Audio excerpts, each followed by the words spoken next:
السلام علیکم ورحمۃ اللہ وبرکاتہ۔ محترم بھائیوں، بزرگوں، دوستو، یہ ہمارا اصلاح معاشرہ کا 655واں سبق ہے۔ محترم بزرگوں، ہمارے ملک کے وزیر اعظم مسٹر نریندر مودی صاحب یہ وقتاً فوقتاً اپنے من کی بات ملک کے باشندگان کے ساتھ، یعنی ہمارے دیش کے جو سٹیزنز ہیں ان کے ساتھ میں کیا کرتے ہیں۔ ایسے ہی کل سنڈے کو بھی وہ اپنے من کی بات کر رہے تھے۔ من کی بات کرتے کرتے اچانک سے انہوں نے اللہ کے پیارے نبی صلی اللہ علیہ وسلم کی تعلیمات اور ان پر عمل کرنے کے لیے لوگوں کو ترغیب دینی شروع کر دی۔ مجھے تو ایک دم سے جھٹکا لگا، حیرت ہوئی جب ہمارے وزیر اعظم نے بخاری شریف کی وہ حدیث جس کے راوی حضرت عبداللہ ابن عمر رضی اللہ تعالی عنہما اللہ کے پیارے نبی صلی اللہ علیہ وسلم سے کسی نے سوال کیا، ای الاسلامی خیر، سب سے بہترین اسلام کون سا ہے؟ اللہ کے پیارے نبی صلی اللہ علیہ وسلم نے فرمایا، تطعم الطعام وتقرأ السلام علی من عرفت ومن لم تعرف۔ یہ حدیث بخاری شریف میں ہے، مجھے بہت اچھی طرح سے یاد ہے۔ یہ حدیث انہوں نے بیان کی، کہا کہ پیغمبر محمد صاحب کے پاس ایک ویکتی آیا اور اس نے کہا، میرے لیے سب سے بہترین، سب سے اچھا کاریہ عمل کون سا ہے؟ تو پیغمبر محمد صاحب نے اس کو کہا کہ بھوکوں کو کھانا کھلاؤ اور ہر ایک سے سدبھاونا سے ملو، چاہے تم اس کو جانتے ہو یا نہیں جانتے ہو۔ تو ہمارے پی ایم صاحب نے اپنے انداز میں، حالانکہ اردو میں اگر ہم اس کا ترجمہ کریں تو اس طریقے سے ہوگا، تطعم الطعام، بھوکوں کو کھانا کھلاؤ، وتقرأ السلام، اور ہر ملنے والے کو سلام کرو، علی من عرفت ومن لم تعرف، چاہے تم اس کو جانتے ہو یا نہیں جانتے ہو۔ یہ حدیث جب میں نے ان کی زبان سے سنا، محترم بزرگوں، میرے دل کی گہرائیوں سے اس بات کی دعا نکلی۔ میں نے کہا، اے اللہ، تو ہر چیز پر قادر ہے، دنیا میں ایسا کوئی کام، ایسی کوئی چیز، ایسا کوئی امر نہیں ہے جو تیری طاقت سے اوپر ہو۔ ہر ایک سے اوپر تیرا امر، تیری طاقت ہے، اگر تو چاہے۔ حدیث کے یہ الفاظ ہمارے پردھان منتری کے زبان سے نیچے اتار کر اس کے دل کی گہرائیوں تک پہنچا دے اور حدیث کے نور سے اس کے قلب کو منور کر کے اس کو ایمان کی توفیق عطا فرما دے۔ اور یہ اللہ کی ذات سے بعید از قیاس نہیں ہے، نا امیدی والی بات نہیں ہے۔ اللہ تبارک و تعالی ہدایت دینے پر جب آتا ہے، تاریخ ہے ہمارے سامنے، بخارا، سمرقند، بغداد، ایسے بڑے بڑے شہروں کی اینٹ سے اینٹ بجانے والے تاتاریوں کو بھی اللہ تبارک و تعالی نے ہدایت دی، جنہوں نے بغداد کے پورے کیا پورے کتب خانے دریائے دجلہ کے اندر بہا دیے تھے۔ اللہ تبارک و تعالی نے ان کے دلوں کو بھی نرم کر کے بعد میں ان کو ہی اسلام اور ایمان کا علم بردار بنایا، اور پھر یہ جو مغل سلطنت تھی اور جو مغلوں کی نسل چلی، یہ انہی تاتاریوں کی اولاد تھی۔ محترم بزرگوں، تاریخ کو اگر ہم اٹھا کر دیکھیں گے، ایسے بہت لوگ آپ کو ملیں گے جن کو اللہ تبارک و تعالی نے اس طریقے سے ہدایت عطا فرمائی۔ میں نے کہا، اے اللہ، تیری رحمت سے ہم نا امید نہیں ہو سکتے ہیں. جب تو حدیث کے الفاظ زبان تک لا سکتا ہے تو اس کو دل کی گہرائیوں تک بھی پہنچا سکتا ہے. اس کے بعد ہمارے پردھان منتری انہوں نے اسی پر بس نہیں کیا بلکہ یہ بھی کہا کہ آگے رمضان کا مہینہ آنے والا ہے اور حضرت محمد صلی اللہ علیہ وسلم کی جو تعلیمات ہے وہ ہم کو ایک دوسرے سے خیر خواہی کا درس دیتی ہے، اور رمضان کا مبارک مہینہ بھی ہم کو غریبوں کا درد سکھاتا ہے. اب ان کا یہ بیان ہونے کے بعد انہوں نے اسی بیان کو اپنے ٹویٹر کے اوپر بھی ڈال دیا، جس کو وہاں پہ لاکھوں اور کروڑوں لوگوں نے دیکھا اور ہزاروں لوگوں نے اس کے اوپر ٹویٹ بھی کیا، اس کو لائک بھی کیا، اس کو پسند بھی کیا.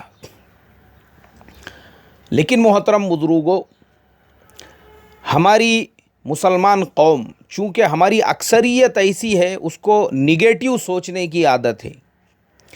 ہماری قوم کا مزاج ایسا بنا ہوا ہے کہ کہیں سے اگر ہم کو روشنی کی کوئی کرن آ رہی ہو تو ہم اس کے اندر بھی پالیٹکس تلاش کرنا شروع کر دیتے ہیں. ہم کو لگتا ہے یار اس کے اندر بھی کچھ تو بھی سیاست ہے. اور یہ بات بعید از قیاس نہیں ہے کہ پردھان منتری نے مسلمانوں کی تائید میں یا مسلمانوں کو قریب کرنے کے لیے یا مسلمانوں کے دلوں میں اپنے لیے ہمدردی پیدا کرنے کے لیے حدیث بیان کی، رمضان المبارک کے حوالے دیے. یہ سیاست کے لیے دیے یا اپنے دل کی سچائی کے ساتھ میں دیے، اس کا علم اللہ تبارک و تعالیٰ کو ہے. ہم لوگ اس کے اوپر جس طریقے کی سوشل میڈیا پہ سیاست کر رہے ہیں اور جس طریقے سے مذاکرے کر رہے ہیں کہ پردھان منتری نے یہ جو بیان دیا یہ تو بولے پالیٹکس کے لیے دیا، 2019 کے الیکشن کے لیے. محترم بزرگوں، ہماری جو نادان قوم ہے ایکچولی اس کو خود سیاست سمجھ میں نہیں آ رہی ہے. ارے بھائی میرے، پردھان منتری نے جو بیان دیا اس بیان کی وجہ سے وہ چھوٹے موٹے بارش کے جو کیڑے ہیں، مسلمانوں کے خلاف بکواس کرنے والے، مسلمانوں کے خلاف بھوکنے والے، اللہ کے نبی صلی اللہ علیہ وسلم کی شان میں گستاخیاں کرنے والے اور اپنے گلی محلے بستیوں کی لیول پر مسلمانوں کو ستانے والے اور اسلام کے خلاف کیچڑ اچھالنے والے، وہ تمام لوگوں کے منہ پر اس کی وجہ سے جو جوتا پڑا ہے تم کو وہ نہیں سمجھ میں آ رہا ہے. ہونا تو یہ چاہیے تھا کہ مسلمان اتنے سیکنڈ کا، اتنے منٹ کا جو کلپ ہے من کی بات کا، اس کو وائرل کر دیتے. وائرل سوشل میڈیا کے اوپر اس کو وائرل کرو سوشل میڈیا کے اوپر. وہ جو منٹ 2 منٹ کا جتنے بھی منٹ کا کلپ ہے، وہ کلپ ہمارا ملک کے ہر ہمارے ہندو بھائی تک، ہر رہواشی تک، ہر سماج تک، ہر ایک تک پہنچنا چاہیے. اسلام کی حقانیت اللہ تبارک و تعالی نے ملک کے پردھان منتری کی زبان سے بیان کر دی.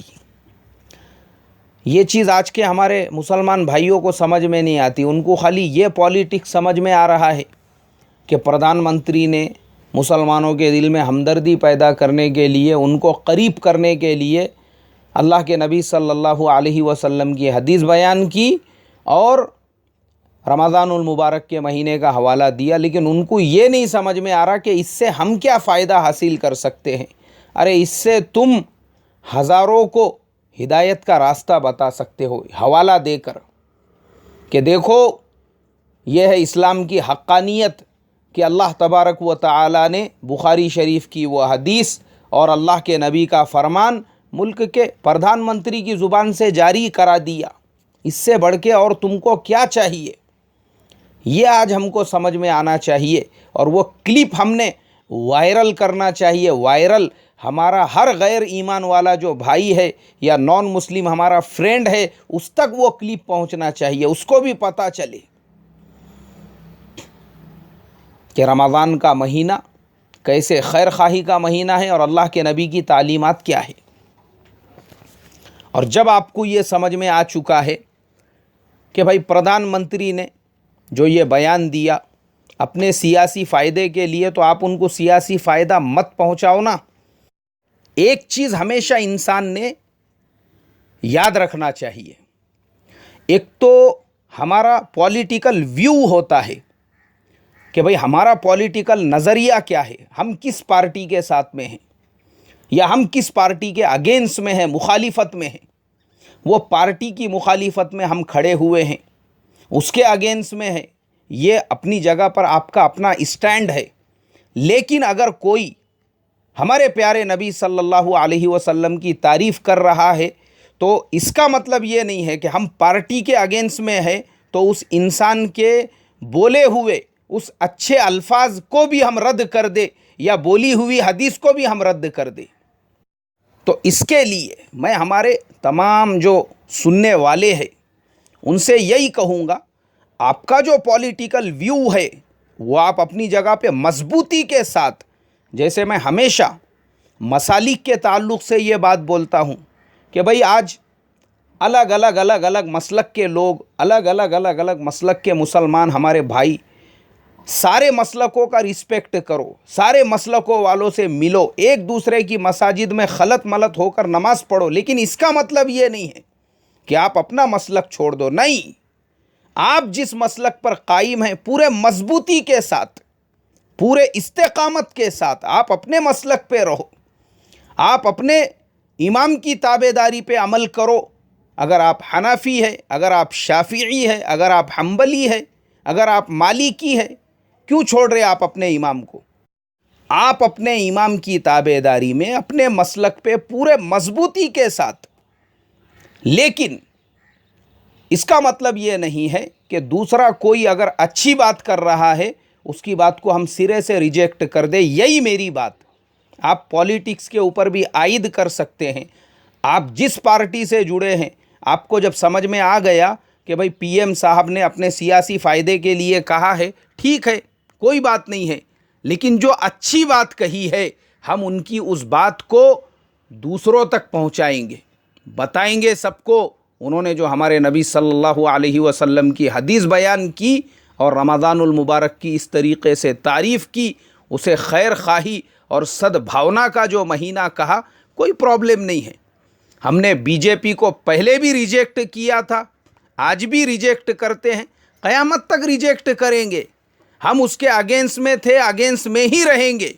اس کا مطلب یہ نہیں ہے کہ ان کا ایک بیان ہوتے ہی اب ہمارا ووٹ ڈالنے کا جو نظریہ ہے وہ چینج ہو جائے گا. نہیں، وہ چینج نہیں ہوگا. لیکن انہوں نے جو بات کہی ہے ہم ان کی اس بات کو رسپیکٹ کرتے ہوئے اس بات کو دوسروں تک پہنچائیں گے. تو یہ سمجھنا ضروری ہے محترم بزرگوں، یہ سیاست کو سمجھو، یہ پولیٹکس کو سمجھو.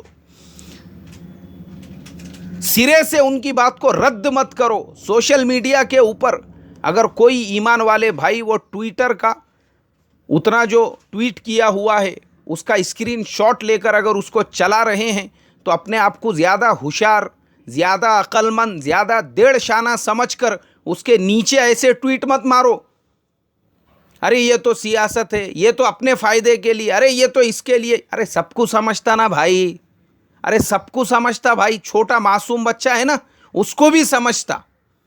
ایک نادان سا اگر کوئی انسان ہے اس کو بھی یہ سمجھتا کہ کسی نے اگر بولا ہے کس لیے بولا ہے، لیکن بولا ہے تو اس سے ہم کیا فائدہ اٹھا سکتے ہیں. اور دوسری چیز، ایک انسان کے دل میں جو نرمی پیدا ہوئی حدیث کے لیے، اللہ کے نبی کے فرمان کے لیے، تو کچھ تو اس کے دل کے اندر اللہ تبارک و تعالی نے یہ بات پیدا کی ہوں گی. اور کیوں پیدا کی میں وہ بھی آپ کو بتاتا ہوں. ہمارے پی ایم صاحب جس وقت میں مکھیہ منتری ہوا کرتے تھے اس وقت ان کا نظریہ مسلمانوں کے بارے میں زیادہ شدت پسند ہوا کرتا تھا. پی ایم بننے کے بعد تھوڑا آج وہ یہاں تک جو پہنچے کہ اب حدیث بھی بیان کرنے لگ گئے. اس کے پیچھے ایک ریزن ہے. پی ایم بننے کے بعد انہوں نے جب عرب ملکوں کے دورے کیے اور مسلمانوں کا اکرام دیکھا، مسلمانوں کے اخلاق دیکھے، انہوں نے یہ دیکھا ہمارے ملک ہندوستان جہاں پہ تقریباً 30 سے 35% مسلمان رہتے ہیں، مسلمانوں کی ایک عبادت گاہ بابری مسجد کو دن دیوالے توڑ دیا جاتا ہے. اور وہیں دوسری طرف یو اے ای، یونائٹڈ عرب امارات کے اندر جہاں پہ 1% بھی ہمارے ہندو بھائیوں کی آبادی نہیں ہے، بلکہ جو بھی ہے وہ وہاں محنت مزدوری کرنے کے لیے گئے، پھر بھی وہاں کی گورنمنٹ ان کے رسپیکٹ میں ان کے لیے ایک عبادت خانہ بنانے کی اجازت دے رہی ہے۔ یہ ان کے سمجھ میں آنے کے لیے کافی تھا کہ اخلاق اور کردار میں کتنا فرق ہوتا ہے۔ یہی وہ تمام چیزیں ہیں جنہوں نے آج ان کو یہ بولنے پہ مجبور کر دیا، اور اللہ کی ذات سے اب ہم یہ امید رکھیں اور دعائیں کریں حدیث کے وہ الفاظ جو زبان تک آئے وہ دل میں نور بن کر پیدا ہو جاوے۔ تو جس طریقے سے بابری مسجد توڑنے والے ہزاروں کو اللہ نے ایمان کی توفیق عطا فرما دی تھی، اسی طریقے سے ہمارے پی ایم صاحب کو بھی اللہ ایمان کے لیے قبول فرما کر ان کے دل میں ہدایت کا نور پیدا فرمائیں۔ السلام علیکم ورحمۃ اللہ وبرکاتہ۔